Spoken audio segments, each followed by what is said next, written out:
नमस्कार, बहुत स्वागत है आपका न्यूज़ 18 के डिजिटल प्लेटफॉर्म पर। मैं हूं आपके साथ अंशिका पाठक। दुबई एयर शो में शुक्रवार दोपहर एक बड़ा हादसा हो गया जब उड़ान प्रदर्शन के दौरान तेजस लड़ाकू विमान क्रैश हो गया। हादसे के तुरंत बाद अल मखतूम इंटरनेशनल एयरपोर्ट के ऊपर काले धुएं का गुब्बार उठता दिखाई दिया। प्रत्यक्षदर्शियों और वीडियो के मुताबिक ये घटना स्थानीय समय अनुसार दोपहर करीब 2:10 पर हुई। तेजस हिंदुस्तान एरोनॉटिक्स लिमिटेड द्वारा विकसित एक single seat light combat aircraft है। दुबई एयर शो में भारतीय जेट विमान की दुर्घटनाग्रस्त होने से एक पायलट की मौत हो गई है। दुबई एयर शो में भारतीय फाइटर जेट तेजस का पूरा एरियल शो 8 मिनट तक चलना था। इसका डेमो फ्लाइट स्लॉट स्थानीय समय अनुसार 2:15 से 2:23 पर खत्म होना था। हादसे के चलते शो तुरंत रोक दिया गया। 2 घंटे बाद इसे दोबारा शुरू किया गया। तेजस क्रैश होने के 2 घंटे बाद दुबई एयर शो में एक बार फिर शुरुआत देखने को मिली। हादसे के बाद पहली उड़ान रूस के सुखोई Su-57 स्क्वाड ने भरी।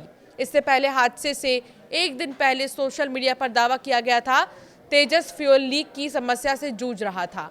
हालांकि रक्षा मंत्रालय ने दावा किया कि तेजस का तेल रिसाव वाला वो वीडियो फर्जी है। इस वक्त भारतीय वायुसेना के बेड़े में जो टॉप फाइटर जेट हैं उनमें Sukhoi Su-30 MKI, Rafale, Miraj MiG-29 और तेजस का नाम शामिल है। तेजस अपनी इन खूबियों के वजह से बाकी के चारों फाइटर जेट से अलग और खास है। इस विमान के 50% कलपुर्जे यानी मशीनरी भारत में ही तैयार हुए हैं। इस विमान में मॉडर्न टेक्नोलॉजी के तहत इजराइल की ELM-2052 रडार को लगाया गया है। इस वजह से तेजस एक साथ 10 लक्ष्यों को ट्रैक कर उन पर निशाना साधने में सक्षम है। बेहद कम जगह यानी 460 मीटर के रनवे पर टेक ऑफ करने की क्षमता।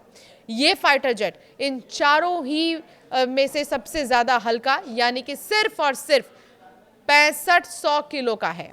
2001 में शुरुआती उड़ान भरने के बाद ऐसा पहली बार हुआ है जब तेजस फाइटर जेट के पायलट की मौत हुई। मार्च 2024 में पहली बार तेजस क्रैश हुआ था, लेकिन पायलट ने जेट से इजेक्ट कर दिया था। ये घटना तेजस से जुड़े 2 साल में दूसरे हादसे के रूप में दर्ज हुई है। इससे पहले मार्च 2024 में राजस्थान के जैसलमेर में तेजस क्रैश हुआ था, जो 2001 में पहले टेस्ट फ्लाइट के बाद उसका पहला बड़ा हादसा था। उस घटना में पायलट सुरक्षित बाहर निकल गए थे क्योंकि उन्होंने इजेक्ट कर लिया था। तेजस 4.5 जनरेशन का मल्टी रोल कॉम्बैट विमान है जो एयर डिफेंस, हमला मिशन और नज़दीकी लड़ाई जैसे कामों के लिए बनाया गया है। ये अपने हल्के और छोटे डिज़ाइन के लिए भी जाना जाता है। हादसे में पायलट की मौत हो चुकी है। भारतीय वायुसेना ने इस दुखद घटना पर गहरा शोक जताया और कहा कि वो इस कठिन समय में मृतक पायलट के परिवार के साथ मजबूती से खड़े हैं। हादसे के कारणों का पता लगाने की कोशिश की जा रही है। उसके लिए कोर्ट ऑफ इंक्वायरी यानी कि जांच समिति गठित की जा रही है। आपको ये भी बता दें कि प्रधानमंत्री नरेंद्र मोदी ने 25 नवंबर 2022 को बेंगलुरु में तेजस फाइटर प्लेन में उड़ान भरी थी। किसी भारतीय प्रधानमंत्री की फाइटर प्लेन में ये पहली उड़ान थी। तेजस में उड़ान भरने से पहले मोदी बेंगलुरु स्थित हिंदुस्तान एरोनॉटिक्स लिमिटेड भी पहुंचे थे।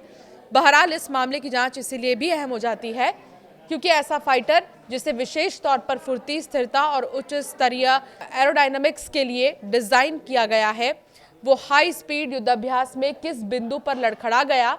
आज का दिन ये याद दिलाता है कि स्टील के बने आसमान के योद्धा भी अंततः इंसानी जोखिमों से ही लड़ते हैं। आपकी राय क्या है, हमें ज़रूर कमेंट कर बताएं।